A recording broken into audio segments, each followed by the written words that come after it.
Hi, this is Maginoni, and here is another edition of The Good, the Bad, and the Disappointing. This is actually a tough one because there was actually several books I really did like, and I went back and forth, but I think I got my picks this time.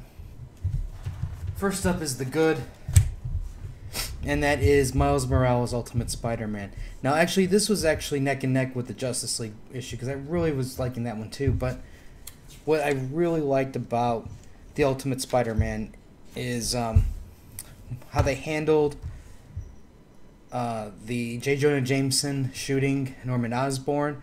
Then it goes to the resurrection of Peter Parker. They're adding mystery on top of it, and it really does look like basically this wasn't like we made a mistake, we need to bring him back. It looks like this was clearly planned, especially since they changed the name of the book to Miles Morales. And I loved how they continued on with the battle with the Green Goblin outside the house of Peter Parker. And overall, I really enjoyed it. I thought the art was really solid. The ending kind of just made me roll my eyes a little bit because it was just kind of like your standard, all right, let's just put more layers upon layers of mystery. And technically when you really didn't even need to do it. As it was with Mike Morales, it was just a simple thing where here's his boy, his dad was doing something bad. I mean, it's not his dad, his uncle was doing something bad and he gets wrapped up in it. But now you have to draw the father into it, and now he has a deep, deep, dark secret. And I'm like, do you really need all that stuff? But regardless, I really enjoyed this issue. I like how they really seem to be on track with this whole Ultimate line series right here, and it's a shame that the other ones just couldn't live up to this quality. Okay, the bad. Man. Basically, this is the issue that really didn't have to be made.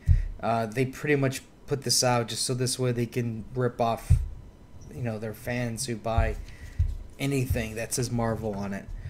This is telling a tale like goes back into time, with Nick Fury and Tony Stark's dad, Howard Stark, and it even before Nick has his eye patch. They're basically giving you a glimpse of as to what happened all before that, leading up to how Nick Fury basically became the protector of Earth. But in basically what they did was they skewered history a little bit. Overall, I mean, the art's okay. I mean, it's not horribly bad. It's pretty average for the most part. It's just, but again, this was just one of those types of issues that when I finished reading it, I was like, this really provided no value. It really didn't tell me anything new that I wanted to know. It didn't really, it didn't really need to be here. They could have just pretty much just left it the way Original Sin ended, and everything would have been just fine. But, like I said, they just had to go for the $5 cash grab. And I really hope there's no more of these annuals, because this was just, it was a waste of paper. The disappointing is Death of Wolverine, Legacy of Logan. Now, keep in mind, most of my disappointment is while I understand Marvel and their marketing strategy, but I'm really disappointed that they have to go this route. It's basically, all right, we're being, Marvel's like, we're being truthful, Logan's going to die permanently, no more Logan, no more Wolverine, he's dead. And then comes the Death of Wolverine, the memorial issues. I mean, we're going to have Logan's legacy going for, months. They're going to milk this thing for as long as people keep buying this bullshit. And it's a shame. Now, I can understand incorporating some of these memorial type stories, because he does have a huge impact with the X-Men and a few other characters around the Marvel Universe, but it's not like you really need to have individual issues for it. Just incorporate it into your story. And in fact, maybe since the X-Men are splintered, one is, you can have two stories, both sides of the X issue, and you're done. But that's not the case. In in this situation here, what's basically going on is somebody's going around and they're capturing people that are close to Wolverine, as you can tell by the cover, and they're up to no good. And what really surprises me is how easily these people were caught. You know, as I'm reading this, I'm going, my God, how do they catch Sabretooth? How do they catch Daken? And how do they catch X-23?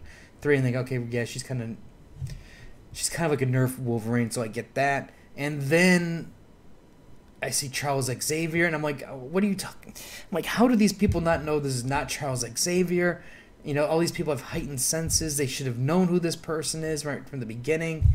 And then I just go, you know, it's not, before things are starting to be revealed, I just said to myself, it's not even worth the brain cells trying to figure this thing out. Especially when I got to the part where you get to the end, where there's this, the major villain who's captured them is like, well, what you didn't know is there's a special code word that's assigned to each of you that could cause you to, for an example, die, or, you know, put you to this like unconscious state, and I can do whatever I want to you. And I'm just like, oh, F you. You know what I mean? It's like, really? Did you have to go to situations like that? I mean, yeah, I guess you can say on some level maybe that somebody could have thought about that, but I don't think that was the case, you know? I'm just like, this is just utter bullshit, you know? And it's obvious that then once I learned that, that's how everybody was captured for the most part. And I'm just like, and then we're treated to glimpses about what's going to happen in the future issues of Legacy of Logan. And that way you can plan out your monthly spending. If an issue appeals to you, you can go buy it. But I'm like, I'm done. Logan's dead, and I'm done. Anyways, this is the art's okay. I mean, even though you kind of look at things and I think they have some scaling issues, but other than that, it's just why other than cash grab. Anyways, if you have any comments or questions, let me know. Let me know what you liked the most. What was your good, your bad, your disappointing? Like and share, and then we'll have some more reviews later. So until next time.